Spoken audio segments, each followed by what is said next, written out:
Hello everyone, welcome to my channel. Friends, आज हम लोग transformer numerical part number 4 discuss करेंगे। Question of first, the low voltage winding of a 400 volt divide by 230 volt single phase 50 hertz transformer is to be connected to 25 hertz, then the supply voltage should be. Friend, इस question में आपसे ये बोला जा रहा है कि transformer की जो लो वोल्टेज वाइंडिंग होती है उनको कनेक्ट किया जा रहा है 25 हर्ट्ज के साथ, तो इस केस में सप्लाई वोल्टेज की वैल्यू क्या होगी।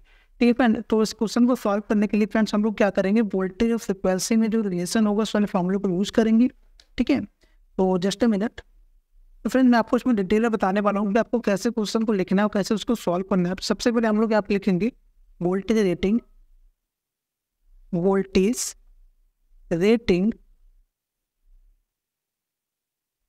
क्योंकि ट्रांसफार्मर की वोल्टेज रेटिंग कितनी की बिना friends 400 volt divide by 230 volt. ठीक है, और जो फ्रिक्वेंसी आपको गिवन है, मीन जो आपको फ्रिक्वेंसी गिवन है, जो रेटेड फ्रिक्वेंसी गिवन है वो कितना है, फ्रिक्वेंसी रेटेड आपको गिवन है 50 हर्ट्ज। ठीक है,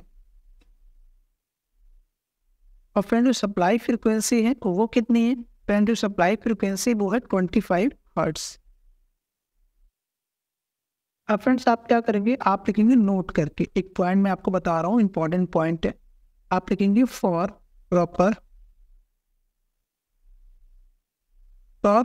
proper utilization of core, maximum flux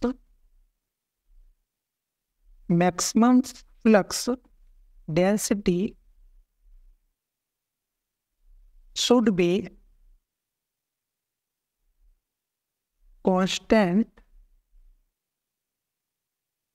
to avoid saturation of core. इसका मतलब क्या हुआ फ्रेंड, इसका मतलब क्या हुआ, जो हमारी बी मैक्स होती है फ्लक्स डेंसिटी, उसकी वैल्यू क्या होना चाहिए, उसकी वैल्यू होनी चाहिए कांस्टेंट। ठीक, यहाँ पे और बताता हूँ आपको लिए, आज लिखेंगे एस, जो फ्लक्स डेंसिटी होती है डायरेक्टली प्रोपोर्शनल होती है वोल्टेज डिवाइड बाय फ्रीक्वेंसी की। ठीक है, तो hence for proper utilisation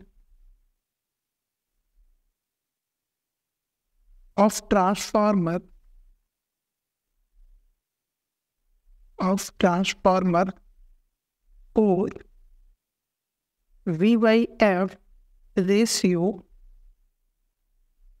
must be constant। ठीक है फ्रेंड, जो V/F रेशियो होता है वो मस्ट बी कांस्टेंट होना चाहिए for proper utilization of transformer core के लिए। अब इसको आगे सॉल्व करते हैं। ठीक है, जस्ट अ मिनट। फ्रेंड्स आप क्या करेंगे, मैंने आपको डिटेल में बता रहा हूँ कि आपको लिखना कैसे है। फ्रेंड्स आप रिलेशन निकालेंगे, वोल्टेज फ्रिक्वेंसी क्या हो जाएगा, V1/F1 इक्वल टू V2/F2। ठीक है, तो यहाँ पे क्या लिखेंगे, we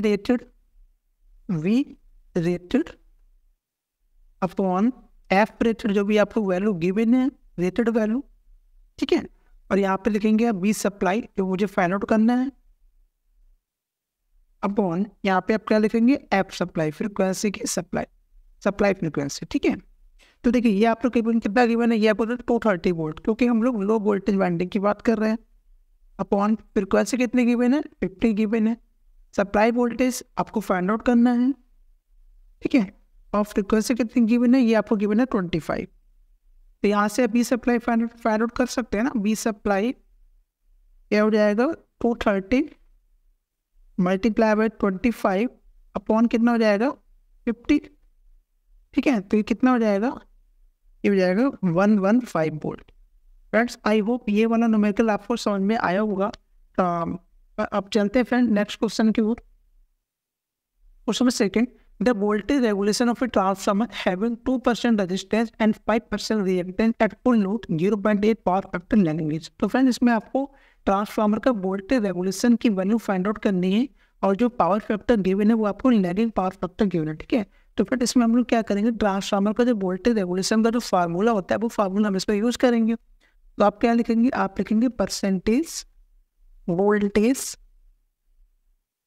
regulation, percentage voltage regulation equal to क्या फॉर्मूला होता है, percentage R cos phi plus minus percentage X sine phi. ठीक है फ्रेंड्स, और फ्रेंड देखिए जो पॉजिटिव साइन होता है वो हम लेते हैं लैगिंग पावर फैक्टर लोड के लिए, लैगिंग पावर फैक्टर।